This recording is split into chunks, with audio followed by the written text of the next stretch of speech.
श्री सत उपासिये नमः। श्री गुरु गीता। ऋषि शौनक के नेतृत्व में ऋषियों ने सूत महर्षि से सर्वज्ञता और परम सत्य के बारे में सुनने की इच्छा व्यक्त की। श्लोक 3। यस्य श्रवण मात्रेण देहि दुःखादिमुच्यते येन मार्गेण मुनयः सर्वज्ञत्वं प्रपेदिरे। श्लोक 4। यत्प्राप्य न पुनर्याति नरः संसारबन्धनं तथाविधं परं तत्त्वं वक्तव्यम् अधुना त्वया। अनुवाद।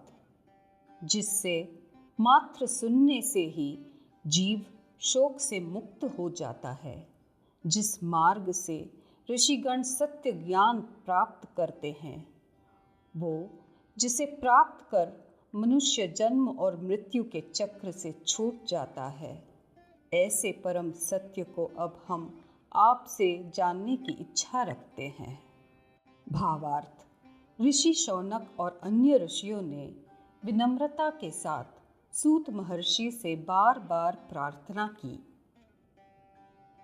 हे पूज्यवर, हमें वो मार्ग दिखाएं जिससे व्यक्ति मात्र श्रवण से ही समस्त कष्टों से मुक्त हो जाएं।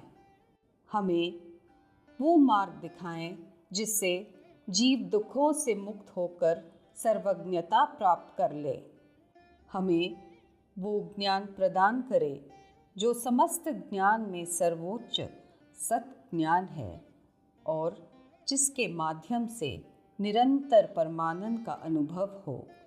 ऋषियों ने सूत महर्षि से विनती करते हुए कहा, जिस ज्ञान को प्राप्त करने के बाद व्यक्ति पुनः माता के गर्भ में प्रवेश नहीं करता, ऐसे परम तत्व को हम आपसे समझने के लिए उत्सुक हैं।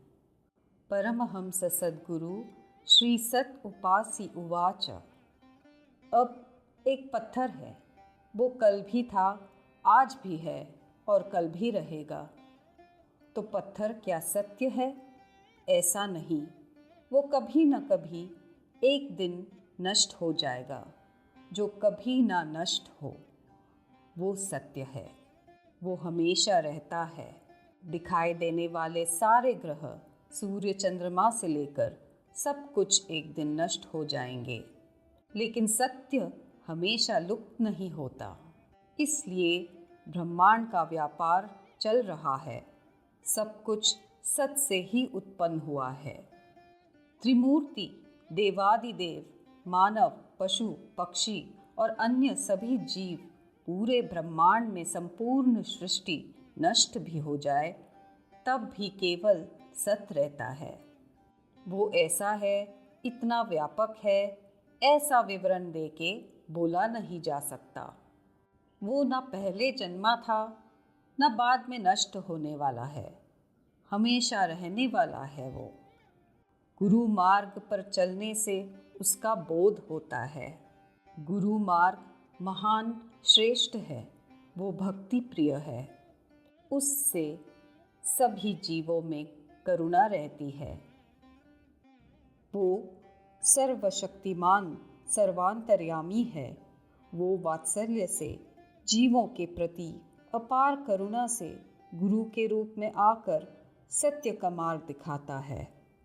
सत्य सद्गुरु के वाक्यों को समझे बिना अनिष्ट की ओर बढ़कर बर्बाद नहीं होना चाहिए। श्री सत उपासिये नमः।